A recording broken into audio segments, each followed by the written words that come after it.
everybody, Ayla Brown from the Jackson and Ayla Brown Morning Show on Country 102.5. I just want to say we laughed about it really quickly before we went on air, but you have a bunch of fruit in a basket over here and you said, look how healthy we are. But then if you scroll over to this side, it's a bunch of liquor. Yeah. So who are you? It's balanced. It's well balanced, yeah. You'll notice the other food group is up in this cupboard up here. Which is what, a bunch of Cheetos? The corn chips. That's where the corn chips are. Corn chips. So what is your guilty pleasure when it comes to either food or anything else in life? Probably corn chips and guacamole of some sort. I feel like I only discovered it here because we didn't really have Mexican food in Australia before I moved over, and so I discovered Mexican food. And of course, when you go to a Mexican restaurant, they ply you with chips, so you're so full that you don't even want to eat the meal. But I became quite addicted to chips, and here I am now confessing to you. That's okay. Yeah. We like to learn those little tidbits that not many people know about. He loves guacamole. Guys, get him guacamole every time you see him. Is this your first time in Boston? And if not, when were you here last? This is my first time playing a proper show. Yeah. Wow. I mean, I've been up here to visit you guys before, but never actually at a show that people could come to. And you know what? This is the one kind of city in America I feel like people talk about the most, of like, you'll never believe it, but Boston country fans are the craziest. Well, I guess you'll see tonight how crazy we actually are, but I grew up here, I grew up in Massachusetts, and then I moved down to Nashville to do the singer-songwriter thing, and I'm back for this amazing job, but like, the one thing that I take so much pride in is how crazy our fans are. I don't know when it started or how it started, but I hope that they give you the proper Bostonian welcome that you absolutely deserve. Yeah, well, me too. Yeah. So what's your favorite song on your record? Tough question. It's like picking a child. I would say Dance With Me is my favorite.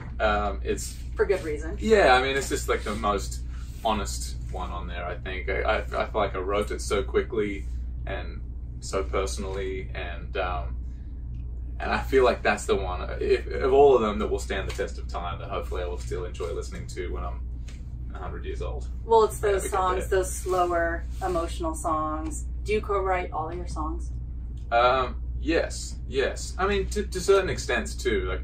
Like, Kiss Somebody, for example, was a song that came out of three guys sitting in a room together and sort of talking about life and throwing out ideas. Yeah. And, whereas Dance With Me was one of those ones that came and I just sort of wrote the first verse and chorus in 20 minutes and then took it to my producer Chris and co-writer Chris, who we finished it that afternoon. So yeah, to varying degrees, but maybe that's why that one is so close to me, because it was so much of me at the time, you know. No, I know we don't have a ton of time with you, but you're still in many ways a young artist. Yeah. What are the goals for you, like in the next year to 2 years? Because I know a lot can happen in 6 months or a year. Like, what is the one thing that if you got, you'd be like, oh man, I've made it, or I'm on my way to making it, like to that level. You know what I mean? I feel like every time something cool happens, I feel that. Yeah. But at the same time, you can always look up, you know.